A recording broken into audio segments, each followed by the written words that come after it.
Good morning, everyone.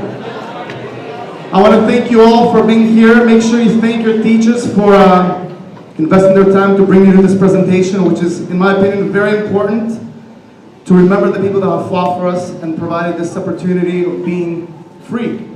So first off, I have some housekeeping announcements for you guys. I'm going to ask that you all please turn your phones on silent for the next 40 minutes for our presentation.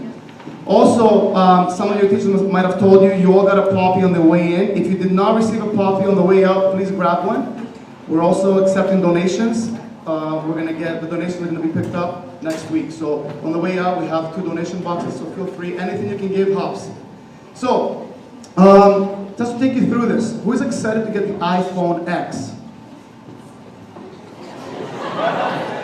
What about the Samsung Galaxy 8, S8? Or the Samsung Galaxy Note 8? Nobody?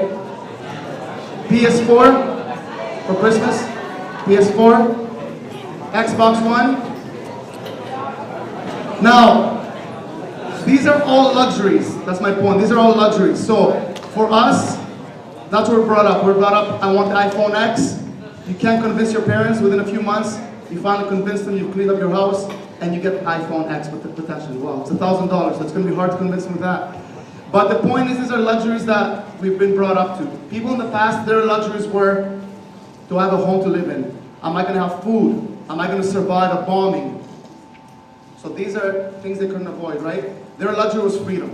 So I'm going to share a few minutes about my grandfather who passed away last year. He was 95 years old. He was born at the end of World War I, and he actually fought in World War II. But again, he had grandchildren, great-grandchildren, a great life. But in his words, he told me that he actually began to live when he was 30 years old, which for us, it's not even, it's half of your age. So beginning your real life because he fought a war, he's seen family members pass away beside him, starvation because he fought World War II, but then as soon as World War II ended, they had a civil war in Greece. And after the civil war ended, they had starvation. People had no food. So that's not living. So his reason is he had no life, no enjoyment. You can't have a holiday, celebrate a holiday when you're starving. It's not enjoyable. So who has 4 bedrooms in their house? Put your hand up if you have 4 bedrooms in your house. Who has 3 bedrooms in their house? 2 bedrooms? Okay, so my grandfather had 11 siblings, a lot of brothers and sisters. They had 1 room. To go to the bathroom, they had to go outside, not clean water. They had to wash themselves in dirty water because those were the conditions, right? Can you survive that, knowing what the conditions are now? Probably not, because we're so used to having our warm shower in the morning, after school, right? Or after in the evening, sorry. Then again, for him, they had no choice. They had to fight through. Why? Because those were the conditions. So what I ask of you, we're going to put a presentation on for you, is just, in the future, just understand that we're privileged. We're privileged to have freedom. So next time you feel like, you know what, not everything's going right, my parents are being unfair, I'm not getting this, oh, this happened to me, we're still privileged. We have freedom. Canada has given us opportunities because people have fought for us, died for us. So just understand that. So when days are dark, say, you know what, there are a lot of other people that haven't had the opportunity to even live. Okay?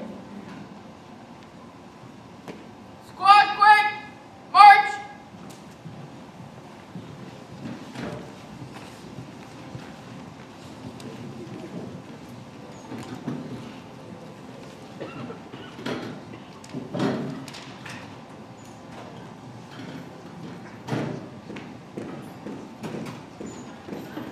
Squad!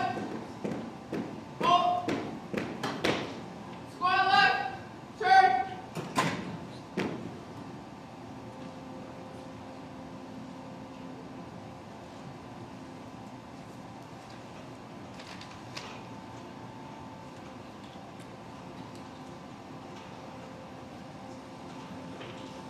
At this time, I'm going to please ask everyone to please rise for the playing of the national anthem.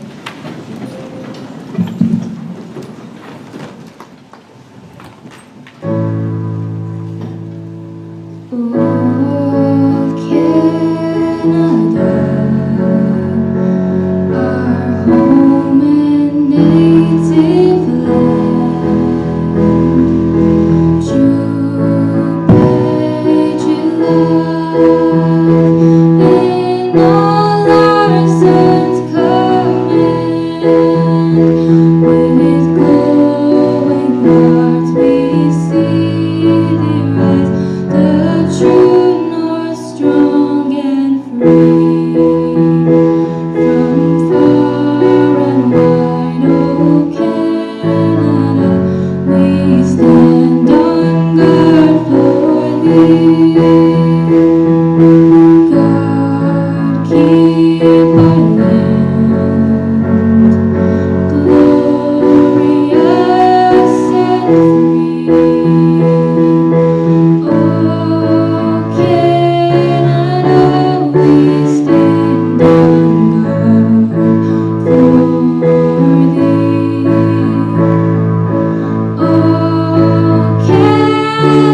we stand on guard for thee. You may be seated.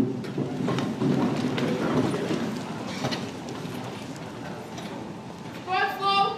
Arms.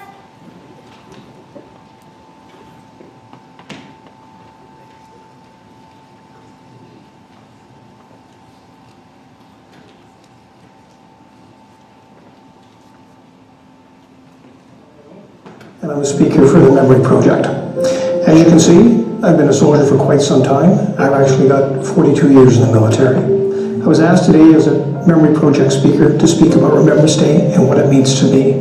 I joined the military when I was 16 years old in 1970. At that time, I remember marching on a Remembrance Day parade. I had no real idea who the 50-year-olds were, the World War II veterans, but I noticed that they marched with pride and were proud of their accomplishments. As my military career went on, I learned a lot about what they did. On my very first exercise, first night in Wainwright, the 17th of September 1976, Private John Brzezinski, a soldier in my platoon, was killed in a vehicle accident. It was a very rude awakening as a brand new platoon commander to suddenly have one soldier dead on your very first night of training. I've subsequently had to deal with it on multiple occasions. My best friend, who was going to be my best man, died on morning PT in September 1978. When I was in Cyprus in 1988, Private John Trotche died on the morning on battle fitness training. I ended up putting a stained glass window at the church in his memory. We brought the father and his brother over for that service. So to me, Remembrance Day is a day to reflect on all the sacrifice of the soldiers who've gone on before. It's also a day to reflect that for many parents, they won't have a grandchild because their son or daughter died. For some young ladies, they won't have a father to walk them down the aisle when they get married. Okay?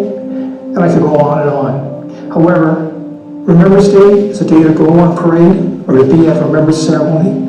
Think of what the soldiers, sailors, and air persons who've given their lives and made a contribution and what's been lost. It's also a day to reflect on the soldiers who suffer from PTSD. They also need our help and should not be forgotten. Thank you.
Saturday, November 6, 1915.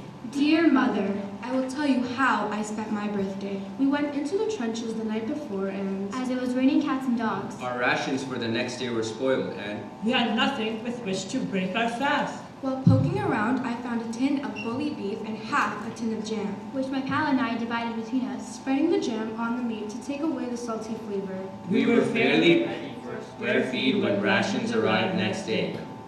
In my father's last letter, He mentions a divine providence watching over us soldiers. well, I think the same providence is keeping a special eye on me, I've had several narrow escapes. One night, while in my dugout, which is simply a hole in the ground with a roof over it. A shell struck the roof and nearly caved it in. I got to the entrance when along came another shell. Which exploded. Some 6 feet away. On the day we left the trenches, a shell landed just outside the trench. completely burying me with dirt. But again, I escaped injury. Don't worry about me. If the German shells come so close without wounding me, It is surely evident that I am predestined to return safe and sound to the loved ones at home. There's something I would far rather you would send me than a birthday cake. If you don't mind. That is some germ destroyer to kill the pesky little vermin with which I am absolutely covered. And which annoy us far more than the Germans' big guns. I would sooner not eat than be eaten. I'll be pretty sure to receive anything, as the mail service here is excellent. shot a pigeon this morning. And I'm looking forward to a feed. We'll have to cook the bird myself. Manage that all right. Love and best wishes to all the folks at home. Donald S. Bannerman. 50th Battalion, Alberta Regiment.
Belgium, April 26, 1916. Dear Dad and Mother. I guess that you'll be wondering why I have not written lately. We have been far too busy to do any writing lately. We have had a very long spell in the trenches this time, and about the worst trip since we came out. It rained nearly all the time, and we were not able to take off our boots and socks to get them dried, as we were only 50 yards from the Germans. So you will see that we had to be on the job for 24 hours per day. The Germans tried to drive us out of our trenches, but did not succeed. We hung on right until the end. The cost in lives was rather heavy, but it was worthwhile.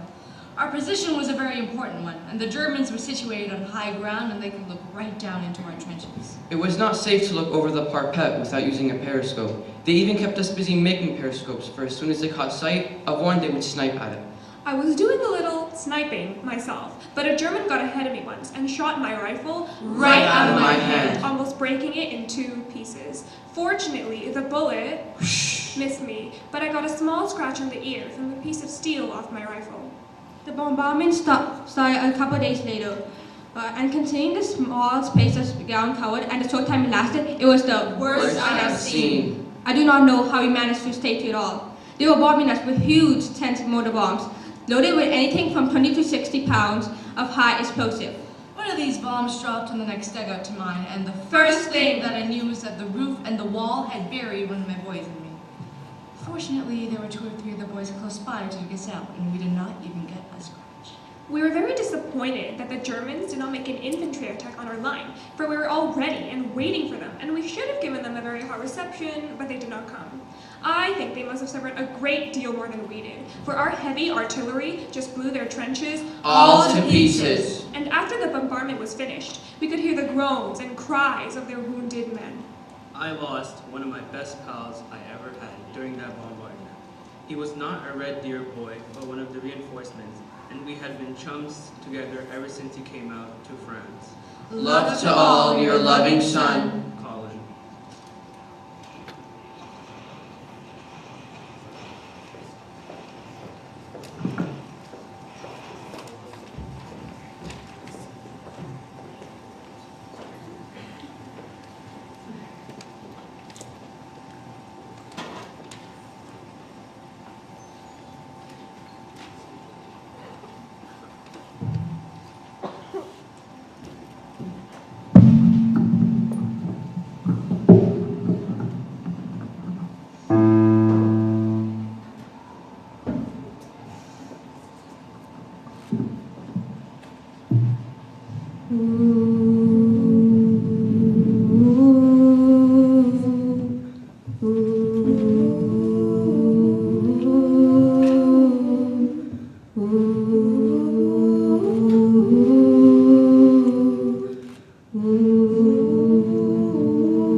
Close your eyes, lay your head down.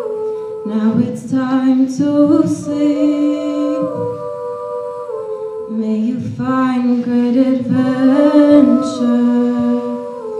as you lie and dream. If you're scared of the darkness, I will calm your fear. There's a light in the hallway, so you know I'm here. So count your blessings every day. It makes the monsters go away, and everything will be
Saturday, July 15, 1916. Writing from a London hospital to his mother at 344.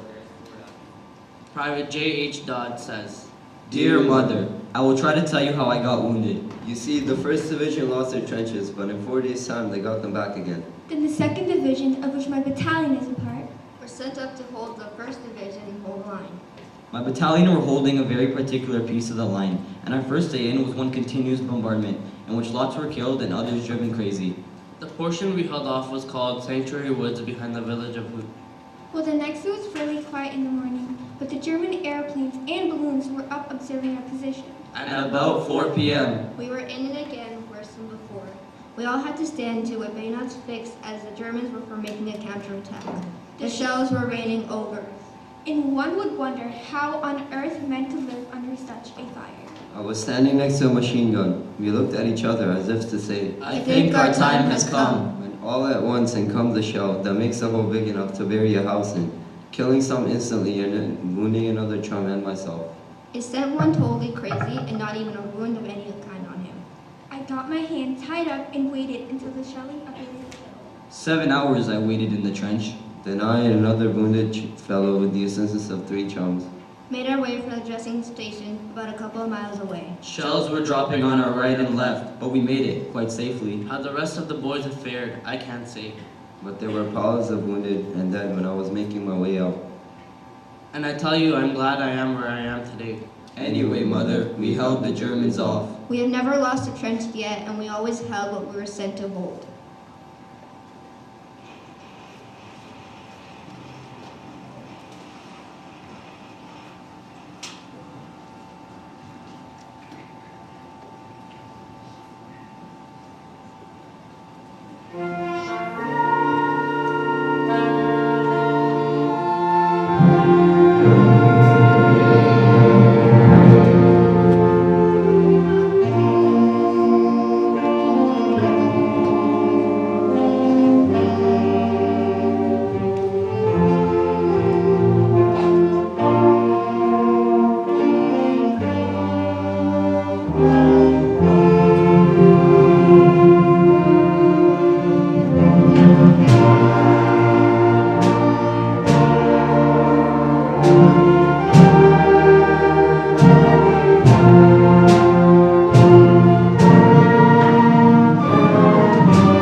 France, April 16.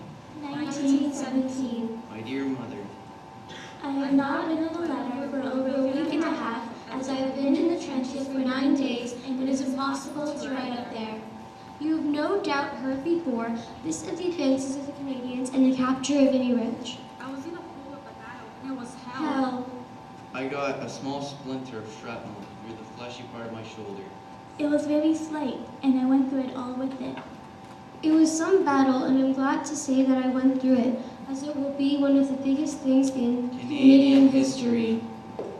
Well, Mother, if you can please send me some socks when you can, and anything else you care to send in the line of eats. Well, mother dear, please don't do any worrying, as it does no good. But remember me in your prayers. I know you do that, and it helps a lot. Well, Mother, I will close now. Give my love to all. Irene. As ever, Your loving son, Winnie.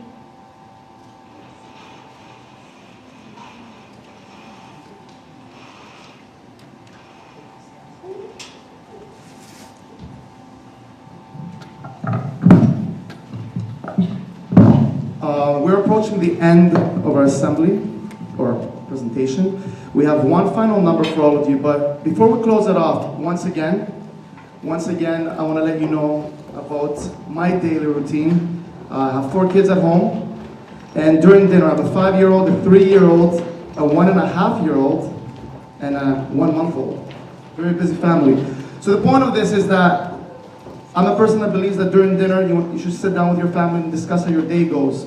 And my 5-year-old likes to listen to my wife and I as we discuss about news, about what's happening around the world. So the point of this again, last day my wife and I were talking about soldiers that died at war. And he was asking us, what is war? And as we explained it, you could see the fear in his face. And my wife explained how people cannot sit down and have an enjoyable dinner because they're always worried about getting bombed or bullets going through their windows. And when she said that, he began almost crying. So we got to calm him down. The point is he's realizing how real war is. And none of us have experienced, or maybe some of us have, and you can imagine how scary that is. So what I want you to take away from this is that we're privileged. And appreciate that by remembering others. Remember the people that are fighting at war, people that have lost people, and every year make an effort, whether you put donations towards other people, help out around your community, and remember those who have lost their lives. This is our final number, it's called I'm Your Angel.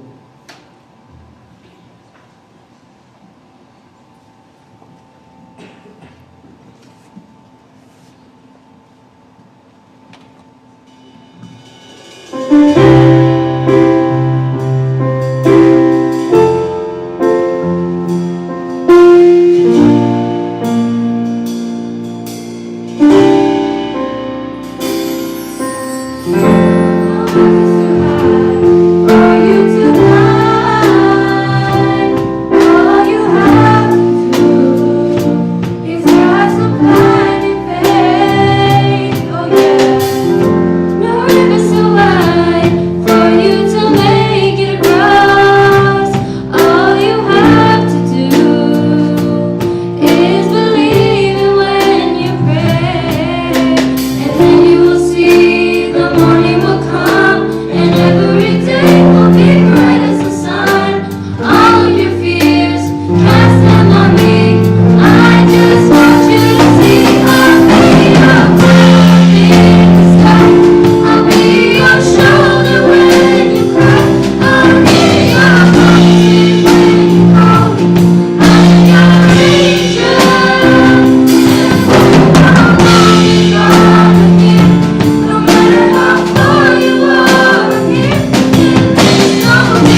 much to all the teachers, to all the students.